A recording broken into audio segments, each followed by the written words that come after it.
Next stop, Chicago Junction.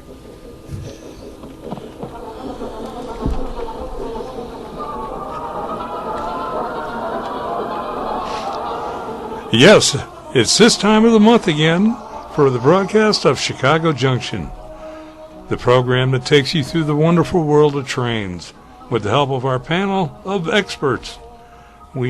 Sometimes we even have calling guests. I am your announcer, Brian Blue, and here is our boss, the head of the Windy City Hometown Entertainment Network and Chief Electrical Engineer, Mr. John DeVita. Well, thank you very much, Brian. Welcome, ladies and gentlemen, to another broadcast of Chicago Junction from the John DeVita Broadcast Center on the Windy City Hometown Entertainment Network on Wednesday, February the 9th, the year 2022. Today, the panel will be talking about railroads and model railroads. And now, to start today's broadcast, here's our announcer, Mr. Brian. Thank you, John, and let's meet the panel. My name is Brian Valou. I am a rail fan. I belong to several museums. I play with G-gauge and O-gauge. And I like to work on the real things. And retired, I work Operation Lifesaver, and also retired from the Navy and working on the railroad.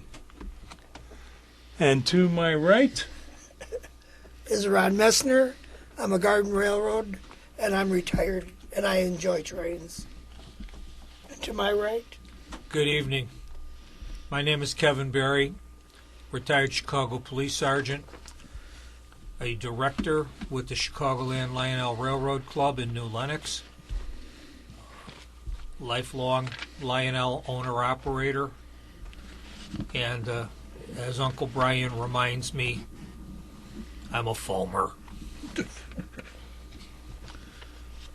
Dave DeRuska, retired locomotive engineer for a bunch of different railroads. Also the vice president and program chair of the Black Hawk chapter of the National Railway Historical Society.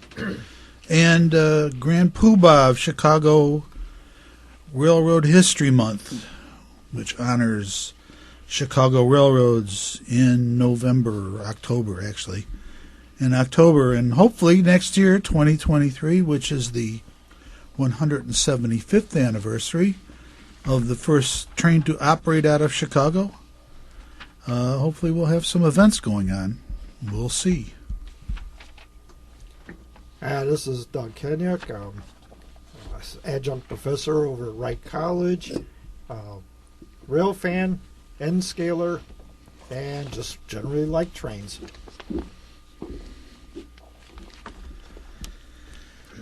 And welcome back, Dave. Welcome back. Yes, one of the Flying DeRuska brothers. Flew down the stairs with the greatest of ease. Do we have pictures? No, we don't. The show does not have an X rating. Yeah, my wife was a bit freaked out, to say the least. I was lying there at the bottom of the steps, unconscious, and then I gained consciousness, although I don't remember, and I looked at her and I said, "Don't call 911, I'm okay."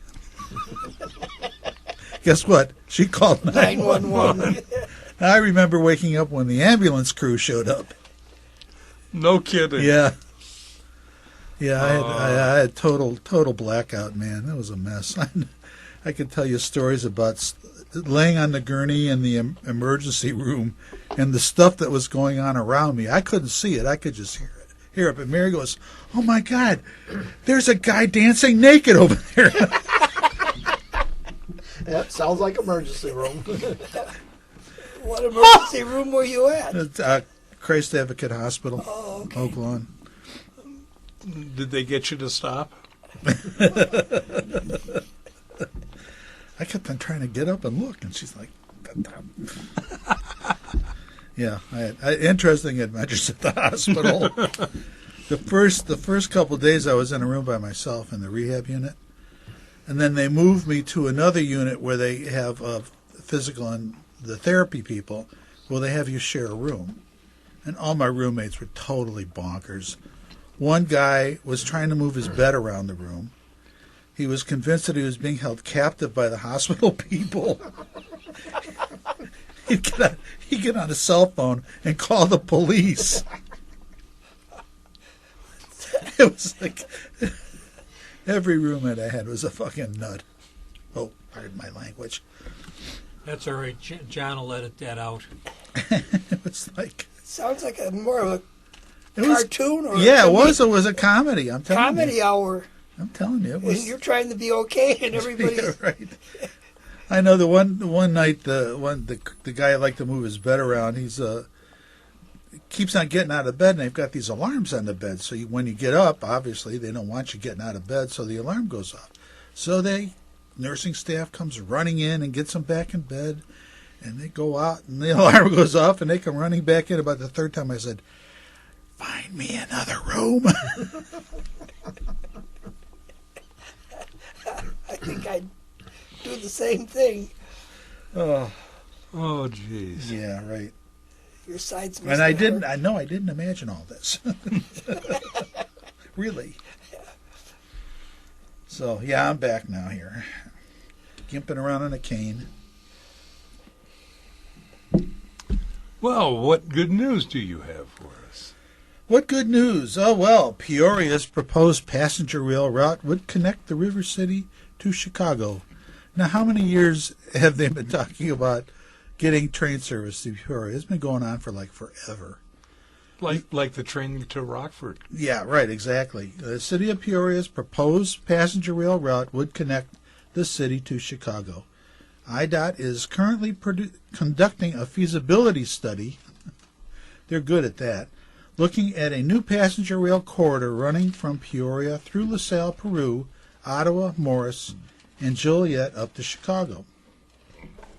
Reestablishing passenger rail service was a stated campaign goal of Mayor Rita Ali. She formed a working group 6 months ago in conjunction with former U.S. Secretary of Transportation Ray LaHood to build momentum for rail link. So the article goes on, it's going to be 80 miles an hour. That's in this country, that's considered high-speed rail. Previous studies in 2011 2013 didn't lead to any major movement. But Ali said a new state and federal funding now available makes this moment different for Peoria. IDOT is expecting the feasibility study to wrap up in April, and city leadership hope to take that study and responses from a new public survey to meetings with Amtrak and the FRA in Washington, D.C. to help make a case for the new rail line.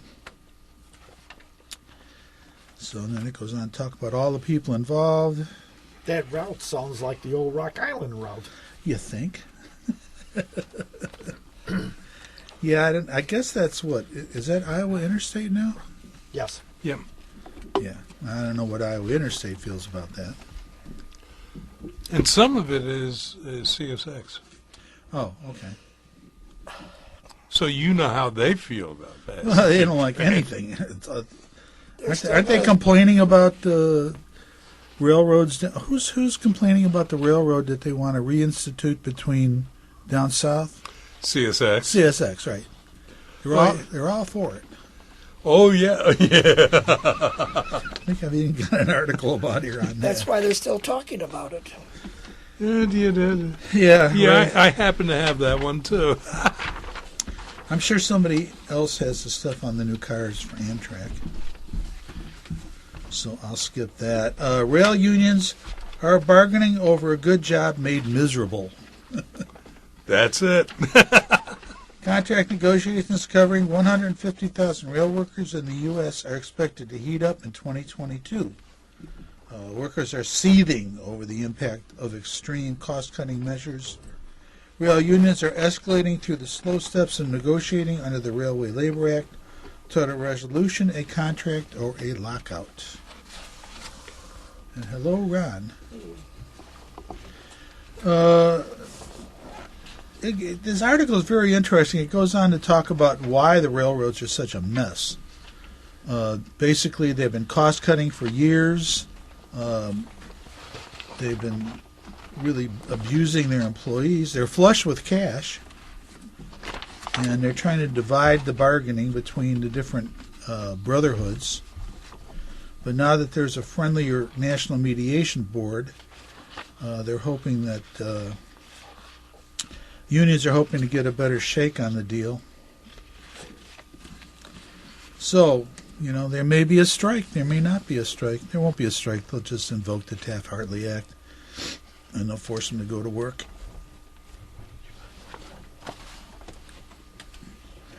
Watco starts setup dates for former CN lines in Wisconsin, Michigan, and Ontario. The Watco short line railroads will begin operating former Canadian National branches in the Badger State, the Upper Peninsula of Michigan, and Ontario in the next week. Watco will begin operations on the 328.5 Fox Valley and Lake Superior in Wisconsin. I guess that's the name of their new railroad, as well as 142.6 miles of trackage in the Upper Peninsula that will be added to the company's existing Michigan-based Grand Elk Railroad. The Fox Valley and Lake Superior will have 54 employees, 17 locomotives, including a dozen GP38s, 4 SD40s, and 1 GP15. So they've kind of this is kind of going along with what the previous article about what's wrong with railroads. They're just slowing off portions of the railroad to smaller operators, and mostly to non-union operators to boot. Let's see. California news. Roaring Camp butts heads with government over forced abandonment plan. California Railroad is fighting back against a proposal by a local government to force it to abandon about 8 miles of track to prevent the operator from moving freight. The owners of the Roaring Camp Railroads, which include Santa Cruz, Big Trees, and Pacific Railway, set a proposal by the Santa Cruz County Regional Transportation Commission to force it to abandon its rail line for freight service as part of a wider plan to, here's that good word, rail bank a government-owned line and turn it into a trail. In other words, rail banking means no railroads, just trails. Oh, the nimbification? Yeah, exactly. People don't want railroads How's in their that for a backyard. 75-cent word, Uncle Brian? Closer to home in Wisconsin. Doing good. Closer to home in Wisconsin, Talgo's Wisconsin trains find home in Nigeria. Yes. More than a decade and a twisted legal saga, Talgo has found a buyer for its train sets originally built for a high-speed rail line between Chicago, Milwaukee, Madison, and the Twin Cities. The Spanish train manufacturer will sell the 2 Milwaukee-made trains to the Nigerian government. So they're going to go to a good home, hopefully. Better than the ones from Oregon. Oh, yeah. They won't have to deal with snow. I'll skip the looters. Somebody else can cover the looters. E8A passenger engine returns home. Illinois Railway Museum has brought an historic E8A passenger engine back to its home territory for preservation. Iowa Pacific 515, formerly Chicago Northwestern 515, arrived on museum property on Sunday, December 3rd, 2021, after being transported by rail from storage location in Mississippi. It was on vacation in warmer climates. So that's good. It's operable, obviously, and I'm sure once they repaint off that horrible icy orange and brown, they'll probably paint it up in CN&W colors. I think, was that a former UP unit? No. No, that was actually It's a homegrown.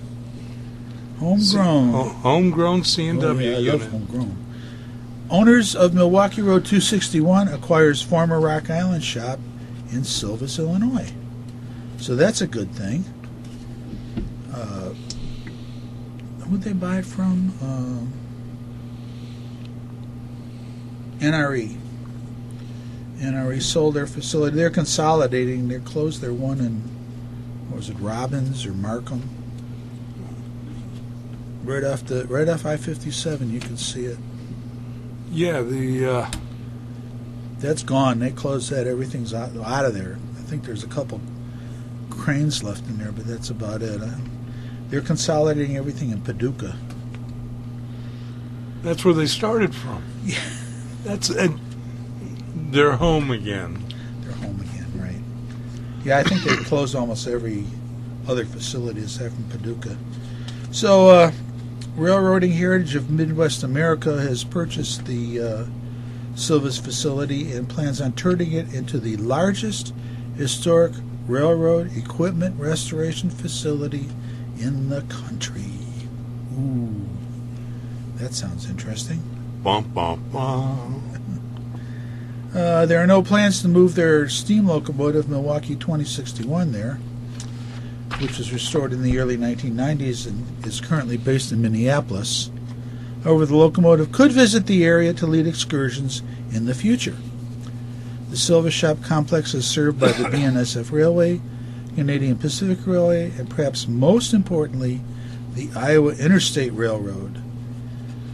Iowa Interstate is owned by Railroad Development Corporation, which has been particularly friendly to mainline steam operations in the recent years and even owns two Chinese-built 210-2 locomotives. But they haven't run those in ages. No, they have. Have they? Well, they've been running. The reason why they're out of service now, because the flu times are up. Oh, okay. Yeah. It's time for the federal mandate. So that's good news, and I think I'll take a break here, let somebody else step in. I got more, but... Well, the U.S. DOT awards Metra a pandemic recovery grant. And if I can put my cheaters on. Metra will receive $513.6 million from the U.S. Department of Transportation as the American Rescue Plan grant. U.S. Transportation Secretary Pete Buttigieg. Buttigieg. I'm not going to go there. Chicago area commuter railroad employs about 2,600 people, serves 8.6 million residents. ARP grants provided to transit agencies to help maintain service and keep workers on the payroll as the country continues to recover from COVID-19. More than $30 billion in federal funding has been made available through the American Rescue Plan Act signed into law by President Joe Biden in March 2021. The Federal Transit Administration has awarded more than $57.6 billion in pandemic-related funding to transit agencies to date, helping keep Metra and other commuter railroads on track while ridership recovers is of critical importance to the communities that are connected by the rails that Metra travels, says the FTA Administrator Nura Fernandez in a press release. Does that include a Naugahyde? Yes. They're going to electrify Metra. And Union Pacific wants to assemble the largest battery electric locomotive fleet. Freight fleet. Don't like passengers, remember? Union Pacific Railroad announced last week plans to assemble the world's largest battery electric freight locomotive fleet. UP will purchase 20 battery electric locomotives from Progressive Rail and Wabtec Corp. for testing and yard operations. Combined purchases and upgrades to yard infrastructure are expected to exceed $100 million, representing the largest investment in battery electric technology by a U.S. railroad. UP officials said in a press release. President Joe Biden shares UP's announcement during a January 28th speech in Pennsylvania. We are committed to actions that reduce Union Pacific's environmental footprint as we work towards the ultimate goal of reaching net zero emissions by 2050, says UP Chairman, President, and CEO Lance Fritz. I don't know if he's related to Fritz the cat. These investments will continue. Fritz Frailing. He's related to On the Fritz. These investments will contribute to the further development of this important technology and providing industry-wide benefits. UP officials anticipate the first units to arrive on site in late 2023, with the complete delivery by late 2024. The locomotives will be used in yards in California and Nebraska, where they be tested for performance in cold and warm weather. Is that a copy article for the 20 electric engines that they're getting from Caterpillar, or is Caterpillar the power contractor? UP put an article out last week that they were getting 20 electric diesels from Caterpillar. Okay, so you're getting That's Progressive Rail. that's Progressive Rail. Okay.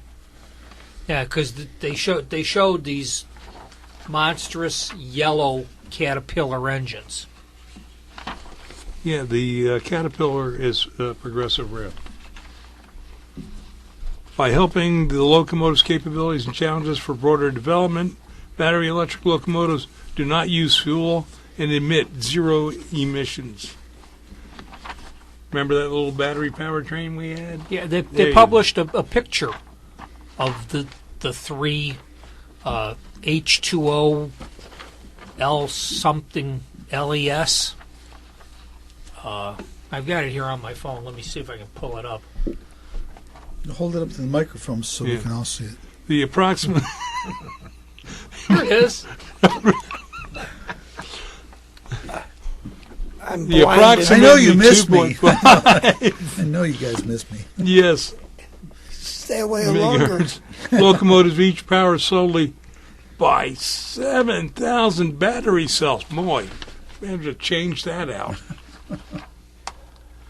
And providing UP with zero emission solution for its yard operations.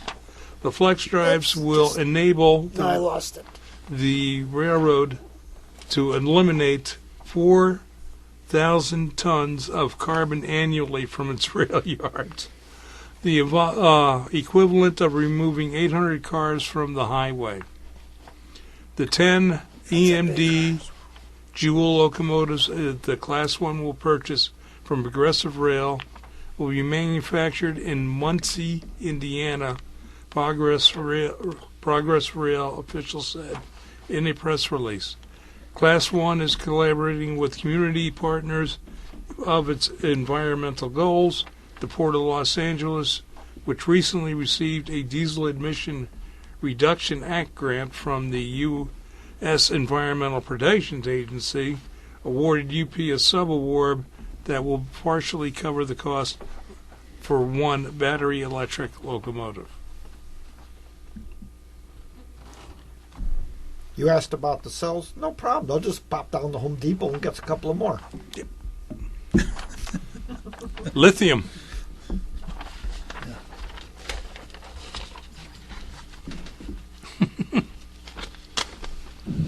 We just have so much fun finding these tunnels.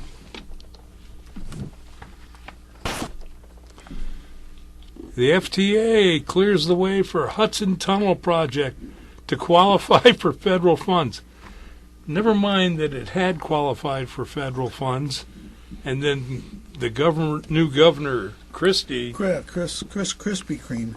says, we don't need the rail tunnels.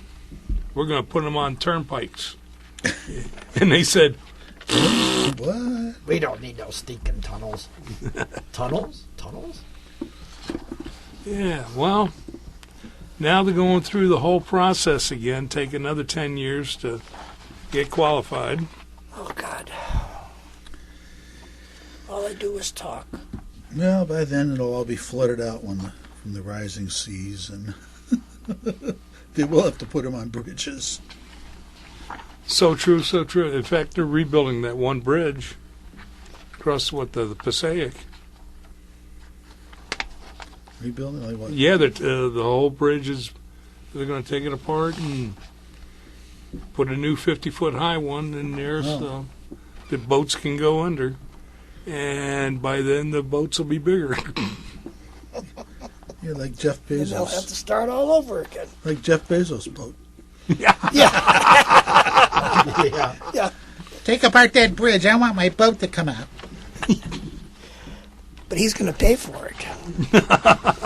Oh, he's going to We'll pay pay for you all it. right. Yes, he will. Yeah, They're lining up with eggs right now. yeah. Rotten eggs.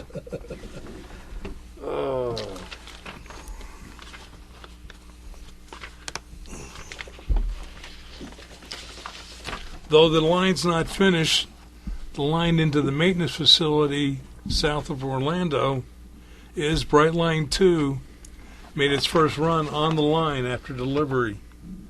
To show it's going, it's going to be finished by the end of next year. How many people did it run over? They have a problem with trespassers there. Oh, yeah. Hi, what's this stuff here? These rails. Well, they think everything's great. Right. Wait till the conservation people start complaining Oh yeah. because Oh, there's alligator shoes laying all over the right of way. You know? Oh, that's a lot of crock. Hey, you know, there'd be a big standing then for the gator burgers. Right. All set? Yeah. All right, I got one. This will follow up to the UP buying electric locomotives. Apparently, the UP and something called True Simple partnering together to move freight on electric trucks. Autonomous electric trucks. True Simple, an autonomous driving technology company, announced that the Union Pacific Railroad will become their first customer to move freight on True Simple's fully automated trucking route between Tucson and Phoenix, Arizona. UP will use its Loop Logistics subsidiary to coordinate freight shipments and support seamless movements, hold your laughter, between the rail and the first and last mile delivery. True Simple and UP officials said in a joint press release.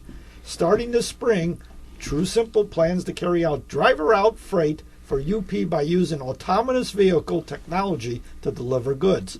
Partnering with True Simple allows us to extend our operations beyond our rail hubs and serve our customers faster and more efficiently. Said, don't laugh. Said Kenny Rocker, UP Executive Vice President of Marketing and Sales. This groundbreaking autonomous driving technology and our partnership provide us a significant opportunity to scale the technology in our network, proactively reducing global supply chain congestion. Boy, that's a mouthful. Yeah. In December of 2021, True Simple accomplished its first driver-out semi-truck run. Since then, it has reported 6 additional successful fully autonomous runs. 6. Out of how many tries? I don't know. It says the 7 They don't want to let you know that. the 7 total runs covered over 550 cumulative miles on open public roads without a human in the vehicle, without any teleoperations, and without traffic intervention, True Simple officials said. In the future, True Simple plans to expand its driver-out program to incorporate daytime runs and new routes while improving its AV technology. True Simple is expanding autonomous freight lanes across the Sun Belt to scale its operation in preparation for nationwide expansion. Now, this was posted on Facebook, and couple of guys comment and say, here's another way to get rid of employees on the UP. First thing they said. Of course. You know, that's wonderful when you have geography that is relatively dry, relatively flat, Yep. you know, and a fairly constant weather envelope. I do have a question. The route that they used, was there other traffic? Were they intermixed? I try to look that up, and I infer from a couple of articles they got separate lanes on some highway between the 2 points exclusively for their use. But That's what I inferred from reading numerous articles. I can't prove that. If they did, that's a pretty good pull off of getting the politicians to give them part of the highway.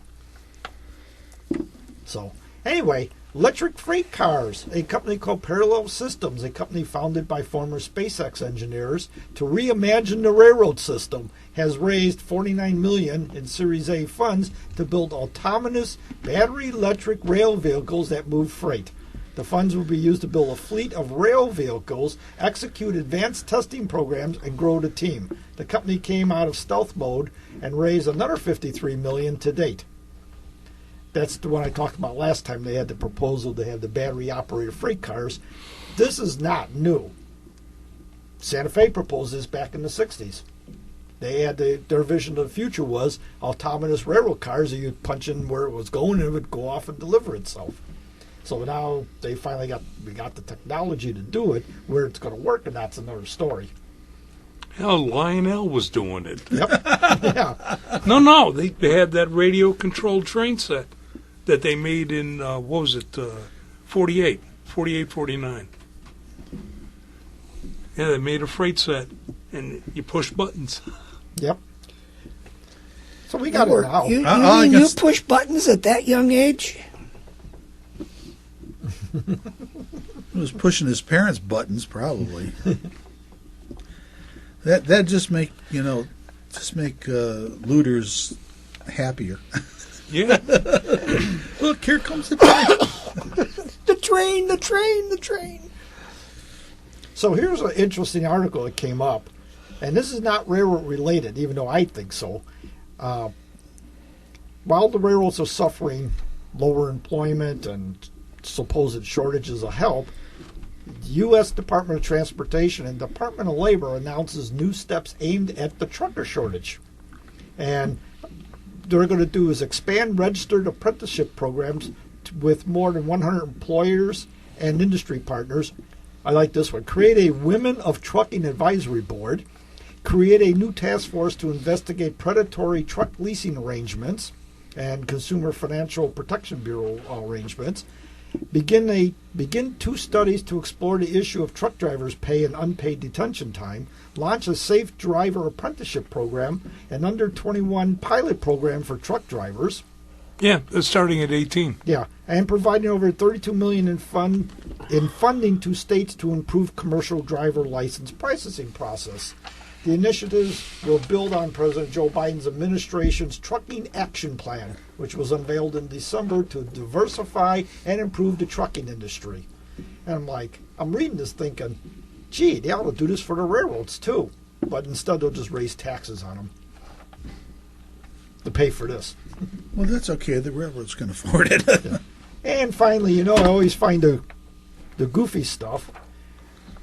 Rail contractor covers manhole and Vermont town takes them to court. The Vermont State Supreme Court ruled in favor of the contractor. It all started back in October of 2018 when the town of Rutland sued R.A. Fiscal and Sons for covering up a sewer manhole with aggregate while constructing a rail spur. The town argued that it could no longer access the sewer system for repairs and claimed the vibrations from all the rail traffic put the infrastructure at an increased risk. The Vermont Supreme Court said the trial court concluded there was insufficient evidence for a jury to determine that future damage would likely to occur as a result of rail traffic, and the town's evidence of damages rely on testimony of an engineer. The 3-justice panel also said the jury would have to speculate in order to favor the town in any damages. Even if the jury were to credit all the town's experts' opinions and discredit any countervailing evidence, it could not conclude without speculation that the covered manhole would probably result in damage to the Pacific system. The jury could not best conclude that covering the manhole more likely than not increased the potential for system failure by some unknown degree. The trial court correctly concluded that there was no trialable issue of facts as to damages. So there. Railroads can now cover manholes. I thought that and was... once again, the only persons that made a profit on it were the lawyers. It's a lawyer employment program. Really. Yeah, I always thought that covering manhole covers was the job of the Department of Public Works when they repaved the highways. I thought that was a matter of common sense, that if you're going to be doing construction, you cover the manhole so you don't fill it with detritus. But that's only a 50-cent word. Did they cover it to be uncovered again, or did they cover it? It didn't say they sealed it. It just said they covered it with aggregate. Yeah, and threw a track on top His of it. dictionary. Oh, it threw a track on top. This morning, I sat down to breakfast with a group of retirees, and one of them said, I was going through some stuff, and I found this. And he handed me the December 1969 issue of Railroad Model Craftsman. And I'm looking at the ad from Madison Hardware. And in December of 1969, for a mere $49.95, you could get a brand new Lionel ZW 275-watt transformer. Yeah, that's one of the things that Lionel lovers just sort of have to have. And if you're lucky, you can find one for under $200 and then drop another $75 into getting it inspected and repaired so you can stand over it and run your rail empire. Hey, no, I'm just putting the ozone back in the air. Yeah, right. No, that's what you smell coming out of that transformer. It's ozone. I promised Uncle Brian I'd give him that back so we could look at it. Lost in the ozone again. There was an article in the Trains newsletter that came out yesterday, how to update your Lion Chief universal remote using either an Android or Apple smartphone or tablet. If you have received the newest Lionel catalog, they're advertising for the Hell's Gate Cab 3 control system, which is Lionel. They want to move everything to wireless operation. They're phasing out the controllers. They don't make the Cab 1s or Cab 2s anymore. They still make the Cab 1Ls. So everything is either going to be Bluetooth or run it off your tablet. So, not if they come to my house. No, hey, Lionel people will fall into one of two categories. Pre-1970, God bless the controller, and everything after that you got to be Mr. Wizard to play with your trains. There goes the hobby. Well, maybe not. In the meantime, Menards has been working overtime bringing out new stuff. For $129, they have a ready to put on your layout car dealership. And it comes with about 20 decals, and you can make it just about any dealership you want. It's got the rounded showroom. It's got the big side drive. It's got a display stand on the roof. They don't include the crane to get the car up on the roof, but they got the spot up on the roof for it. They came out today with a couple of ads for 10.5-inch flat cars. One is an REA flat car with a 1948 Sunoco panel truck on it. The other is a UP flat car with a 1956 Ray's Wreckers tow truck. Nice looking wrecker, heavy wrecker, twin arm. And then the real big one is Sacred Heart Hospital. It looks like a reworking of the police building, but it's got a big cross on one tower, a helipad on the other tower, the helicopter, the rotating rotor blades, an emergency siren. The tower that doesn't have the helipad on it has 2 blinking LED lights. There is a police unit, a police SUV with working headlights and light bar parked in the emergency bay.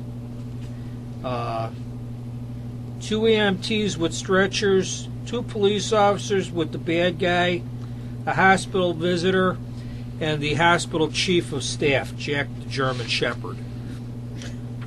It also has a set of panels where you can take the panels out and the train can run right up and through the hospital. I guess that's if you are in a real hurry for service. And it's 100. Could be for like developing more patients. Yeah, 109. Brownfield went over. Right? That guy with the bed.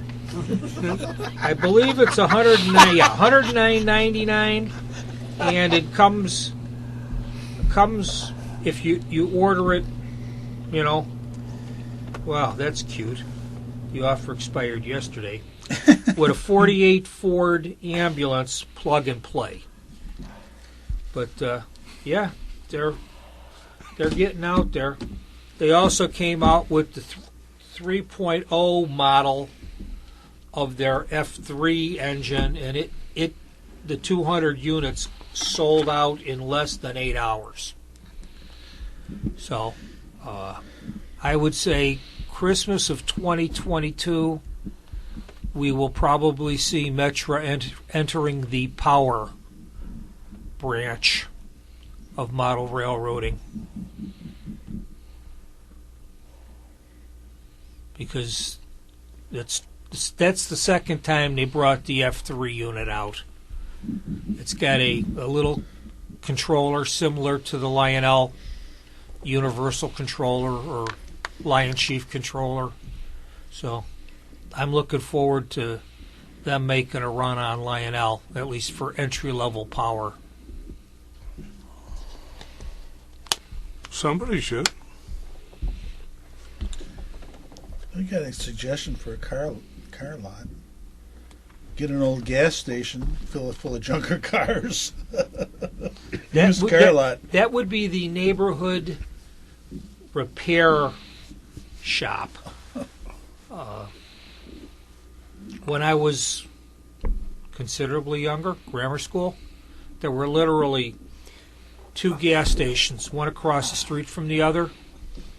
One is no longer there. It got torn down and was eventually rebuilt as a tire and front end shop. The other gas station is no longer an operating gas station, but it's a flat out vehicle repair place, and everybody in the neighborhood goes there.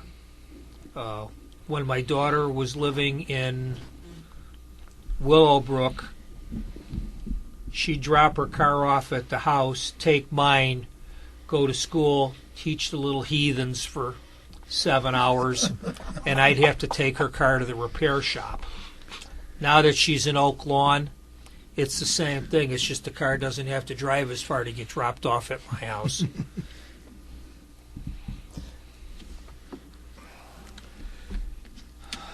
Mr. Swan, Good afternoon. how are we doing? I'm doing fine. I was just wondering about that car dealership. Would you like to see the flyer? You know why they don't have a crane, don't you? Do you know why they don't have the crane as part of that to put the car on top? Yeah. Yeah, some guy in marketing showed it to his wife. She says, if you put that crane in there, it costs an extra $25. You sleep on the couch. Without the crane, it's $25 cheaper.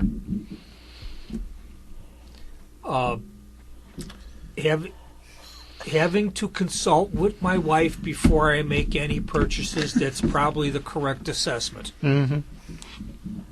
Mine doesn't let me walk into any shows with my checkbook. She knows better. True. So I walk around and I just estimate, and I just give her a grand total of how much I saved at the end of the day. You don't tell her how much you spent on the side. No. With your phone. But anyway. Those are the fun days, though. Oh, yeah. I got some more. Well, let's talk about the looters. The looters in L.A. If you're expecting a passenger, you might want to check on it. Thousands of Amazon and UPS packages in transit to people across the country were found rifled through and abandoned on the side of the tracks in Los Angeles. Littering the side of the tracks were packages addressed to recipients from Seattle to Las Vegas and other places around the country.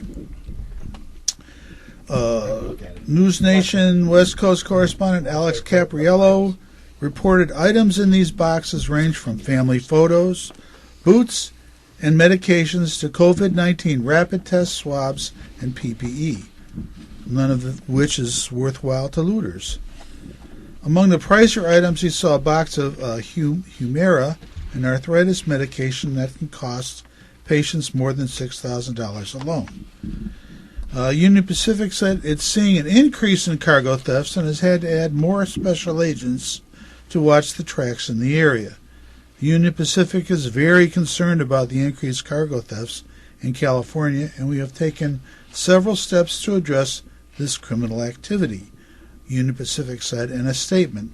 These rail crimes pose a serious safety threat to our public, our employees, and local law enforcement officers who we won't let on the tracks.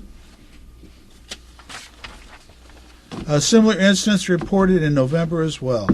Amazon deferred comment to law enforcement, but said any customers missing a package from them should contact Amazon's customer service to report it.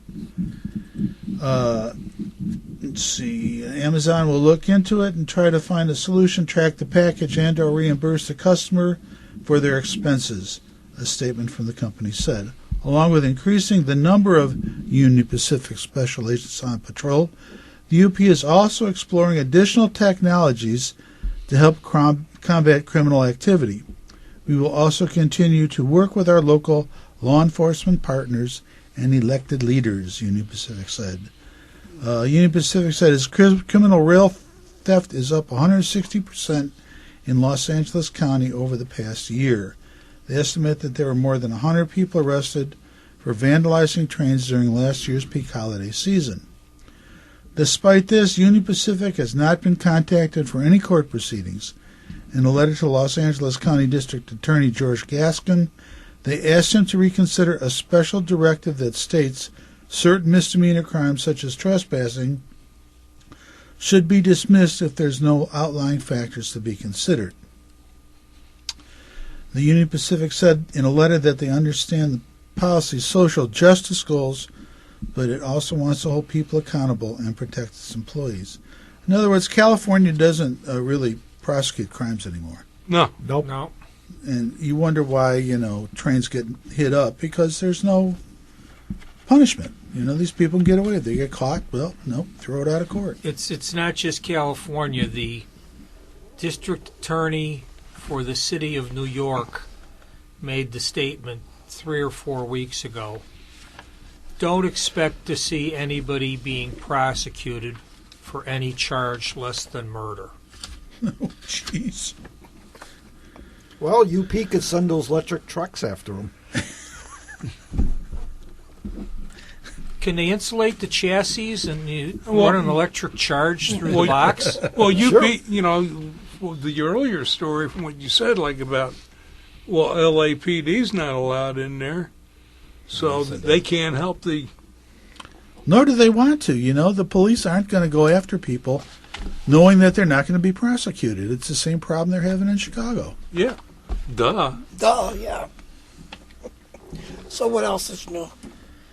Historic trains have to move before a wind tower factory in Glenmont can break ground. I don't know where this is, Glenmont. I'm not sure Glenmont where, but stuck in the weeds along the Hudson River lies a relic. Probably New York State if it's the It is Hudson New River. York State, but I think it's around Albany.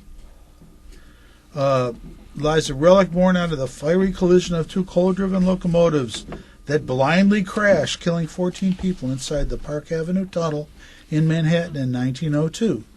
Steam locomotives had to be replaced within the city, and new locomotives, powered by clean electricity, were designed, built, and tested in the Capital District. It was a monumental project and to solve a massive environmental problem.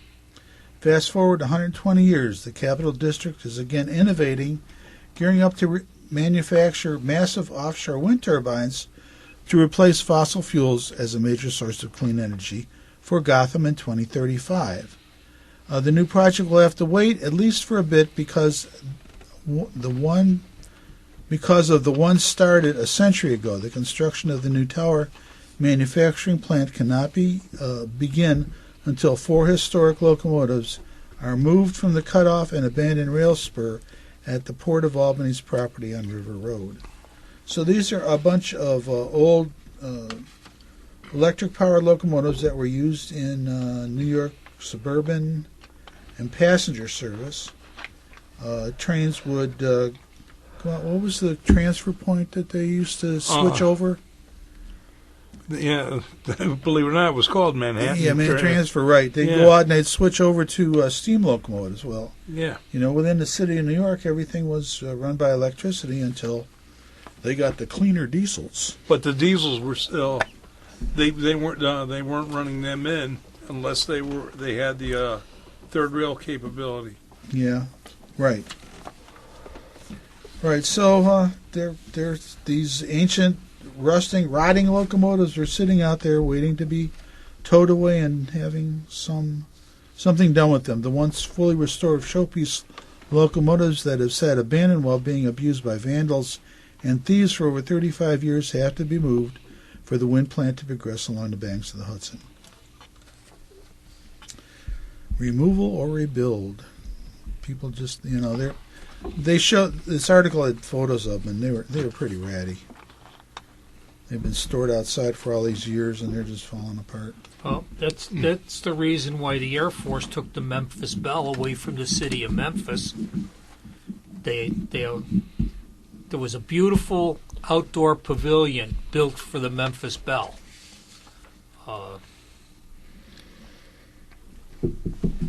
The command pilot for the Enola Gay, Paul Tibbett, got involved in it.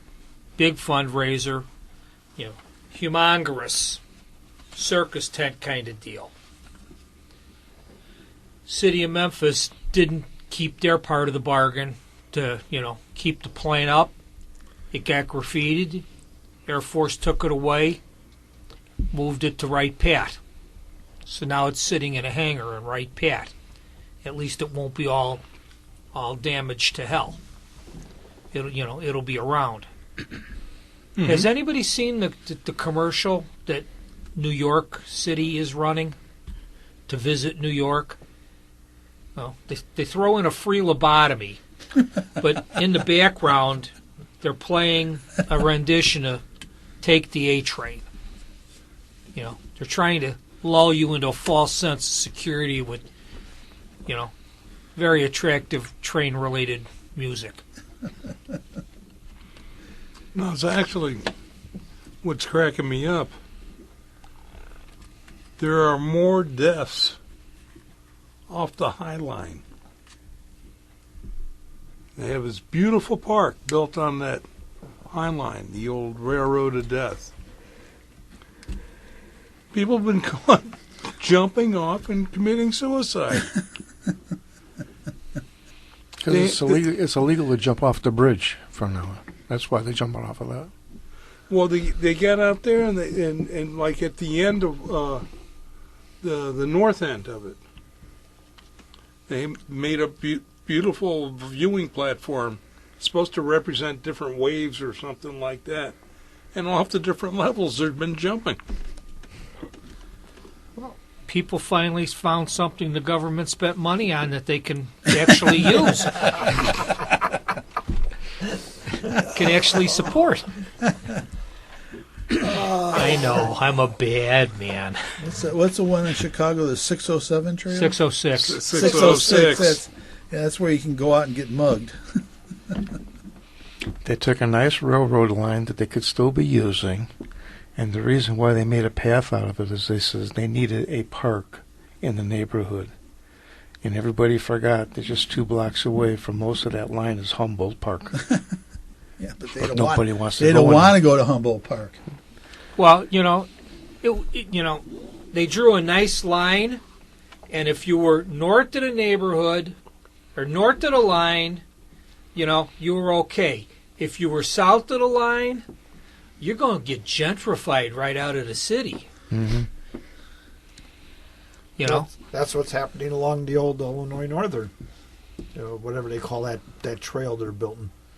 Yeah, It's starting to already happen. And In people Pilsen? have been out, where the Illinois Northern was along 31st and Cermak and stuff, and the prices have already doubled over there, and the people are they're still asking the alderman to do something, and he's going, yeah. Well, they're building the new St. Anthony's at 35th and Kedzie. St. Anthony's Hospital is going to be the cornerstone. It's going to wind up being about a 4-city block square mega development. They're going to, move St. Anthony's.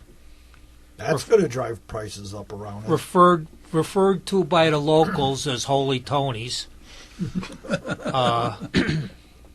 It's an old neighborhood hospital. They need a new hospital, with new capabilities. But it's the old Washburn Trade Center School site. But it's going to run roughly from Kedzie to Central Park, from 31st to about 35th Street, and it's going to be a monster. And when they get it built, then they're going to have to widen Kedzie Avenue because all the ambulances are going to come screaming in, and a street that's 1 lane in each direction ain't going to cut it. Yep. And they're going to finally extend the that 606 trail to. They're working on it. Yeah, they're working on it. They're trying to figure out if they can reuse that swing bridge. Oh, you're kidding. No, somebody stole all the wiring from it. Yeah. It doesn't operate anymore. But that's going to connect with the new town over there, the new yuppie hives and. But where the city had their trucks in that's where they're building. They're not building on the other side, on the Clybourne side. East of the river. East of the river. They're not building yet. Not yet, but they're talking about it. Yeah. And there's still pros and cons. They want it, they don't want it. Right. Well, that's where the old Finkel steel plant used to be. Right. And that bridge, they still do occasionally move barges. Yeah. So they're going to have to just close that section of the river. That's easy. Well, no, that bridge is left in the open position, so it's was only closed when Chicago Terminal needed to cross over. Right. But it was always left in the open position, and that's where it is right now. It's stuck in the open position. I have a picture of that. But you know what's holding up the 606? Union Pacific. Because the rail trail guys are trying to figure out how to go under the expressway and over the tracks.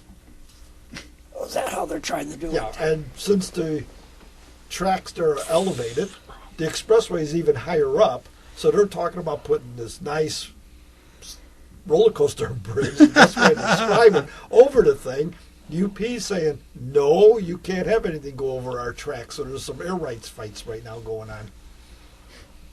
That's what's stalling it out.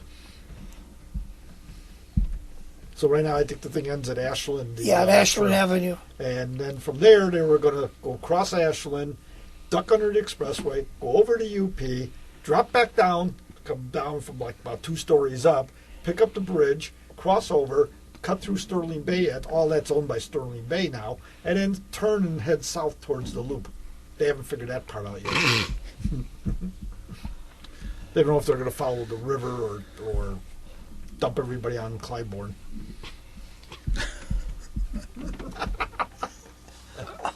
Well, they got There used to be a little scrapyard right there. I think on On Elston side, west side or east side? West of the river, south of 1900. It's been gone now for a couple of years. It's just sitting empty. Well, all that's been bought up by Sterling Bay. They bought the ADM milling on the west side and tore it down. As soon as ADM sold it to them, the cranes were out there the next day knocking it down. I mean, that thing is flat completely. And they scrapped their little loco on site.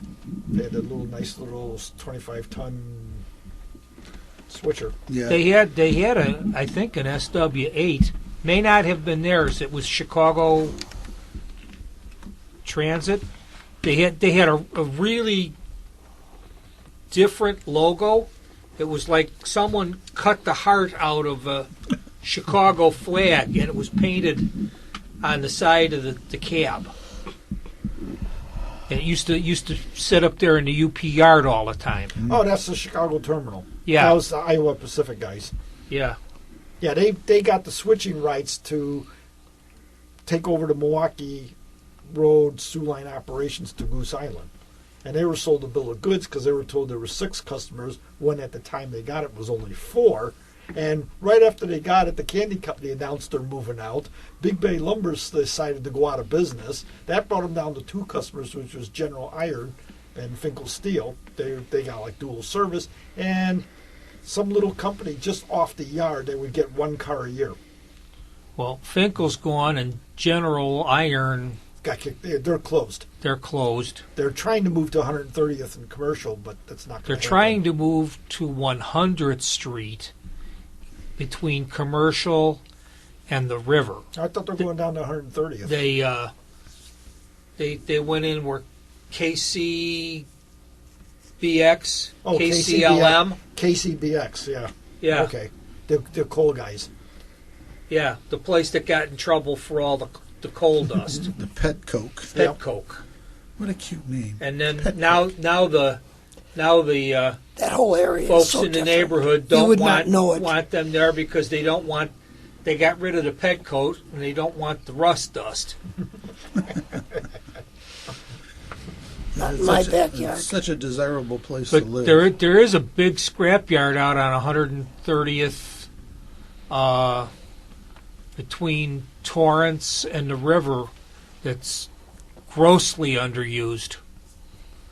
They even got an old Baldwin switcher out there. Oh, yeah? Very I interesting. might be wrong. It might not be a Baldwin, but Baldwin was the only one that had the square radiator on the roof of the long hood at the front, correct? No, Alco did too. Okay, well, it's either a Baldwin or an Alco, but it's sitting out there. It's an ex-Conrail, Well, it's and most of the time you have no trouble seeing it from 130th Street. no Baldwin was used in the steel industry a lot. They loved the engine. One of the reasons why they got rid of it, GM actually blackmailed them. Says, if you don't buy our engines, we're not going to buy your steel. No, there were. You could talk to the guys at EJ&E. They were pissed when the twin motors got re-engined. They said they sucked. They for some reason with the Westinghouse motors, Baldwin could soak up the amps and never, overheat. They ran in the red a lot. Yeah, I did that a few times. Watch that ammeter. Oh, look at that. Hey, it goes that far. Yeah, I remember the first time I did that. Jeez. Yeah, and you start smelling insulation, and it's like, okay. Yeah, that's what Halucci was doing. Gonna have to bring my mask with me next time? Well, no, Paul, that's okay. Shall we wrap it up? I think we should. Unless, Unless you have a word of wisdom for us, please. We Energy strikes again in Milwaukee. Have you heard about that one? No. They're supposed to be building a skyscraper on the lakefront right by State Fair Park. Mm-hmm. And that's going to be the extension of the streetcar line right there. And once the building starts getting constructed, the streetcar was going to go right through that building and for its terminal to go back and everything. Well, when they started digging down for pylons into the property, all this time, nobody knew there was a We Energy's transformer underneath the ground. You're kidding. Yeah. So now everything's going to be delayed for the streetcar line, which was supposed to open up towards the end of this year. I think September was supposed to be. No, August, because they were going to have it in time for Summerfest, be able to use it. And now the streetcar line is going to be delayed, and they're trying to get extensions, which they probably will since it's We Energy's fault for trying to screw this all up, because that's all part of the government-issued dollars to build that streetcar line. Yeah. So We Energy just never admitted that they had a hidden transformer underground? Yeah, they claimed they didn't know. Well, So that's now- what, Okay. I that's know what that, nothing. that's what that black dot is. So on. now, they're pushing through to get the extension on the money, because if they don't get it for a certain period, well, they got to give the money back. Yeah. Well, it's not their fault that they can't build because We Energies didn't move their equipment, and so So is this going to be one of those toxic PCBs for generations deal? who knows? They're going to build the building and everything, but they just got to get that transformer out of there first. They pulled the transformer out of downtown, and it had very small, relatively small amount of PCBs in it, but it was made the old-fashioned way with literally bricks of copper.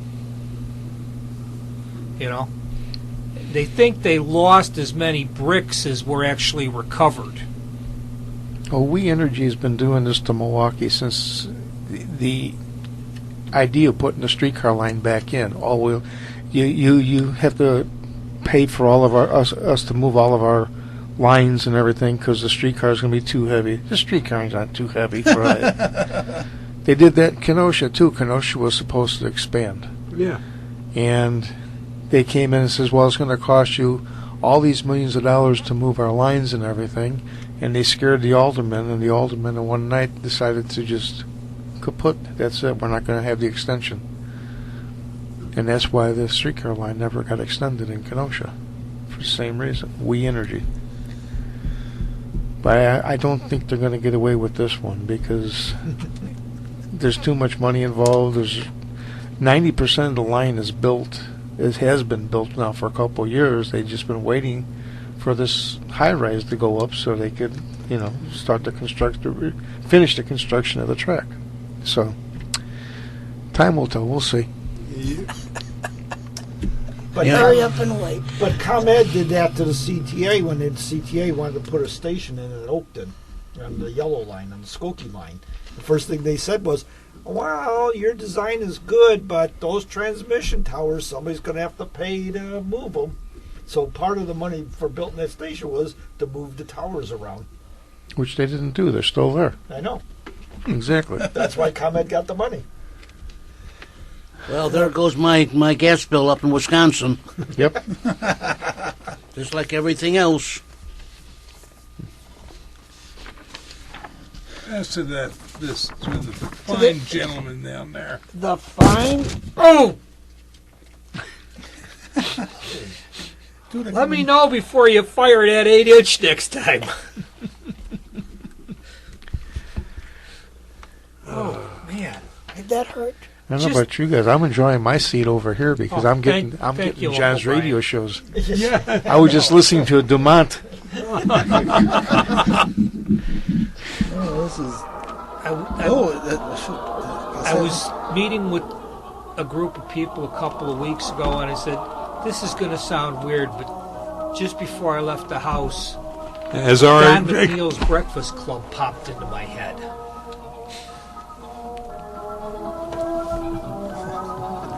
as we were trying to say, as our express comes into the terminal, we want to thank you for joining us on our journey through the wonderful world of trains. Chicago Junction is the production of the Windy City Hometown Entertainment Network and can be listened to on the web at www.windycityhometown.com, where you can listen to tonight's broadcast and all of our past episodes if you can stand it. We can also sample some of the other fine programs that are being offered. Till next month, when we journey to Chicago Junction, this is your announcer, Brian Ballou, saying happy rails to you, and good night, Mr. Ryan, wherever you are.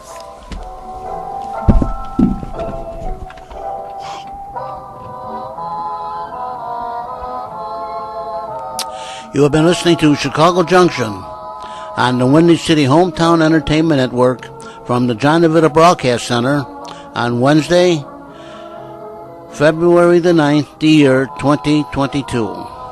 Chicago Junction was produced and directed by John DeVita, and our special thanks to the executive producer of Windy City Hometown Entertainment Network, Mr. John Chiconda. This broadcast was pre-recorded on Wednesday, February the 9th, the year 2022.